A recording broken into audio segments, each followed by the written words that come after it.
Bam! Bam! All right, good morning, everyone. Today we have a small project in a pocket knife. Okay, this is a vintage pocket knife that is, let's see, the length here is 3.5 inches. Okay, so it's a multi-purpose knife. We purchased this from a seller on eBay.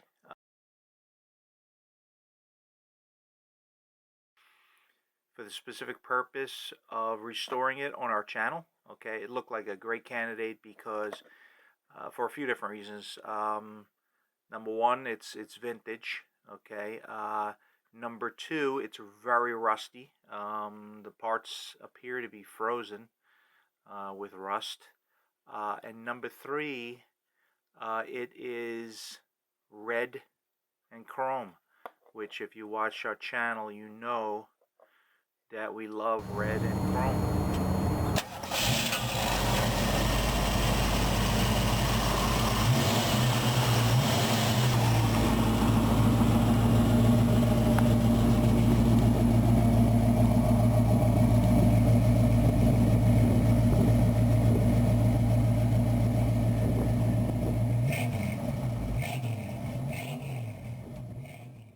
Alright, so before we break this down, and the key is break, we want to make sure we don't break any of the components, okay, or we want to reduce the likelihood of breaking anything. So we are going to submerge the knife in a bath of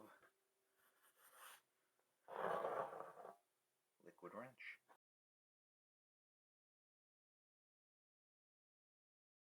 A vintage can. This can, it's old. Okay, we obtained this can from an estate.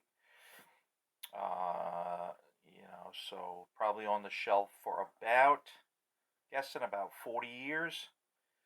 All right, so so the liquid wrench must have absorbed some of the tin,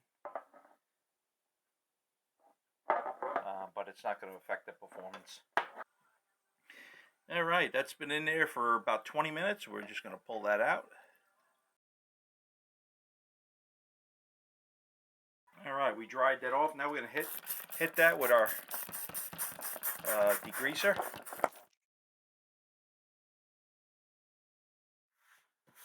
All right, so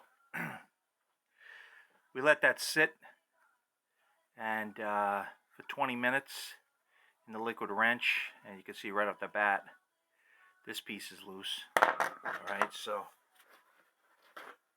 hoping this will come apart fairly easy at this point. We also hit it with some degreaser, so we're working with a fairly clean piece. So we're going to just try to open it up. There you go. Okay, so that's why you want to, this is why you want to soak parts in liquid wrench or something similar, because you know this stuff just opens up. Okay, this one's still stuck. This one can't open it. That opens, no problem. Okay, look at this. The all leather punch. It opens right up. The only one that's stuck is the screwdriver. Screwdriver's still stuck. I'd like to get that open, to be honest with you.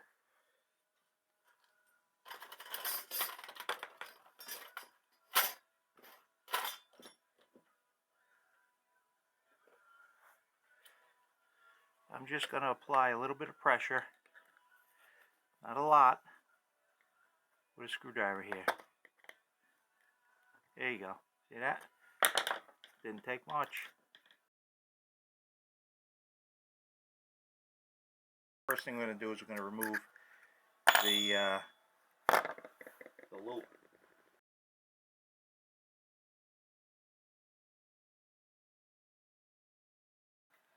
Okay, so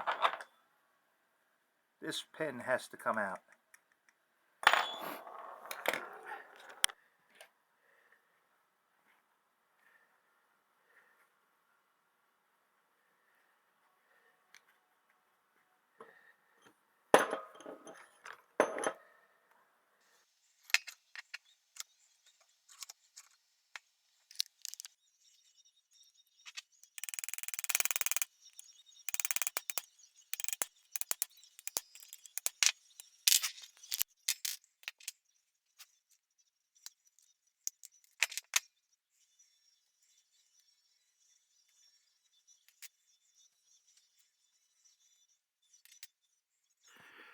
You know, I'm just gonna hit this with my soft wire brush, just to knock off some of the sediment, so it'll be you know, a little easier. And then I'm gonna vacuum it. That way I can handle something that's a little cleaner.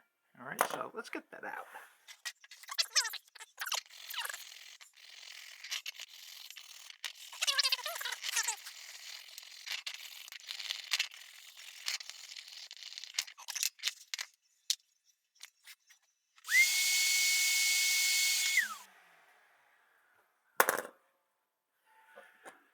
Much nicer.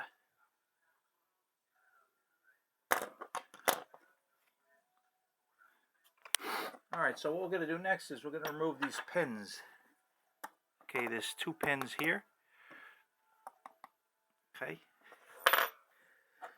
For removing pins, it's always a good idea to have like a block of wood like this with different size holes. Okay, that way we could drive pins out. But you wouldn't want to drive it out on a wide hole like this because you might bend. You know, so go to like a small hole like this.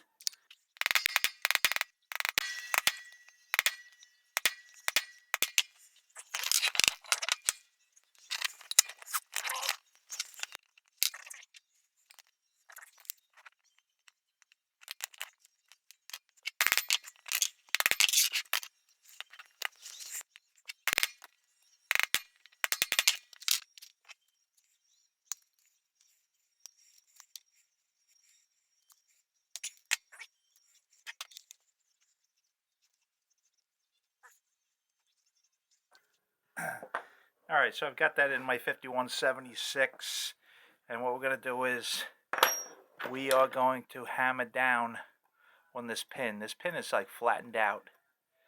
Okay, so so it holds everything together.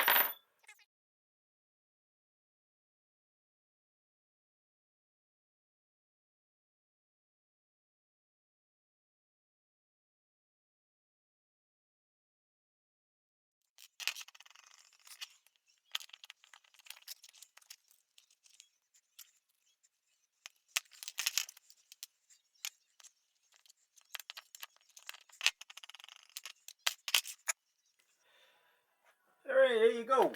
We've got her broken down. We did not damage any components during the process whatsoever. I think the key there was submerging for 20 minutes in parts loosener. Do a little research online and see if we can figure out the manufacturer of this based on, you know, the colors and size and stuff like that. So we're gonna take a look around, and yeah, we'll be back. All right, so did some research, looked all around on the internet, could not find a match on this. So I guess this is just a this is a no name deal here, which is fine. It's forged steel, decent quality in my opinion. It doesn't look like the quality doesn't seem to be any less than many other named units that I've had.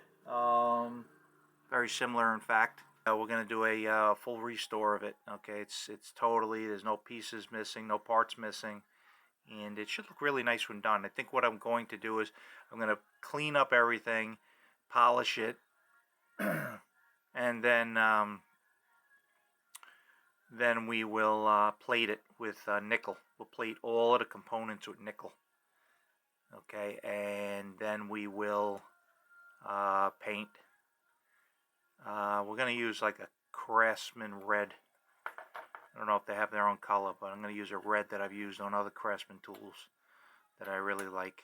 So that's it.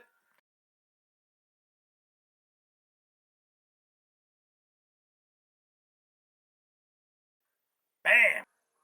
Bam!